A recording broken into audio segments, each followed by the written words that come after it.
It's almost Christmas. Can you believe it? Another Christmas. I'm almost organised. I have family coming for Christmas Day. I still have food shopping to do and bits and pieces, but mostly I'm fairly organised. I've signed off for Christmas on all my social media apart from here, and I have promised my family that for once I will not work over the festivities. I always have Christmas Day off, but of course I usually have a deadline at the beginning of the year, and so I tend to be writing or working through edits or something most of the time other than actually on Christmas Day. And I promised them that I won't this year. It's been a busy year this year. I've just finished, last month I finished the first draft, I've got to go through it again before I submit it, of my 25th book, and that was the fourth book I wrote this year. That probably sounds like a lot, but I write for a living, so I write full time. I'm very lucky now to be in that position. I wasn't for many, many years when I had younger children and I worked full time. But now I do. So the main thing for me is to actually organise my time, which I'm mostly fairly good at. But so I wrote 4 books this year. It was my first year being published by the wonderful Boldwood Books, and I wrote 3 books for them. And I was published again by One More Chapter at HarperCollins, which was wonderful. That book's out next year. So I already know the book I have out next year, and I have several books out with Boldwood next year, well, quite a few actually, because they're republishing my backlist with lovely new titles. I'm very excited about that. So I think I've got 7 books out with Boldwood next year. So it's going to be a busy, busy year, but an exciting year.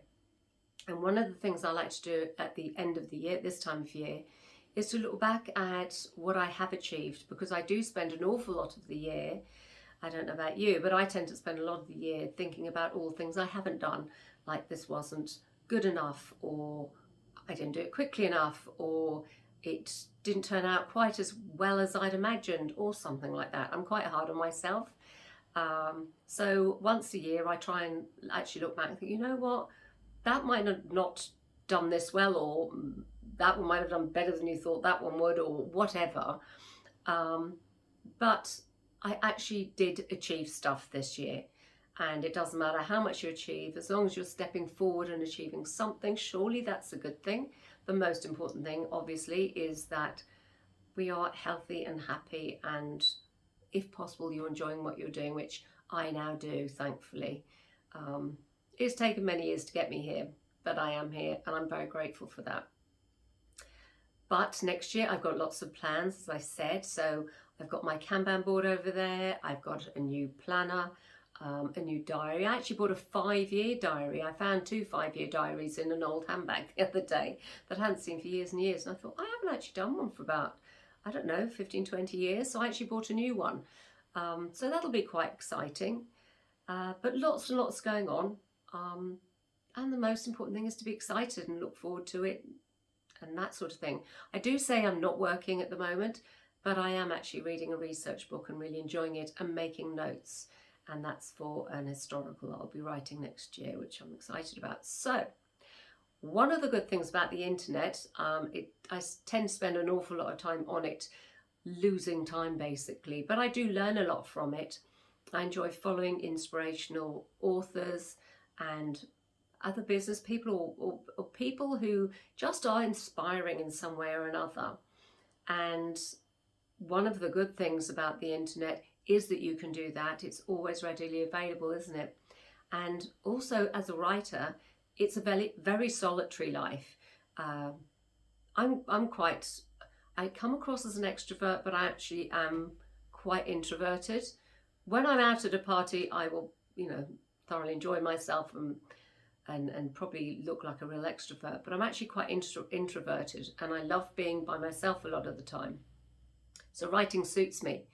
But one of the fabulous things about the internet is that you don't actually have to leave your house to actually mix with other people, other like-minded people. It's like finding your tribe, isn't it? And it's lovely to chat to other people and realise that you're not the only one that struggled to actually get your word count down, or you're not the only one that plotted out a book that turned out actually completely different to how you thought. All writers suffer the same sort of angst. And it's comforting to know that you're not the only one making these mistakes or worrying about your ability to do what you had hoped you might be able to do, that sort of thing. So I think it's a great thing, and I'm very grateful for it, I must admit. But I'm waffling. I just really wanted to come here to say thank you so much for following me this year. I'm very grateful for all your wonderful videos, all my people I subscribe to. I really enjoy them. I love discovering new people on YouTube, new YouTube channels all the time. And thank you also for your likes and comments. I really do appreciate them. And I look forward to chatting to you about all the different things I've got coming up next year. It's going to be a very exciting year. And I hope you have a very happy Christmas and a lovely, lovely new year. Thank you.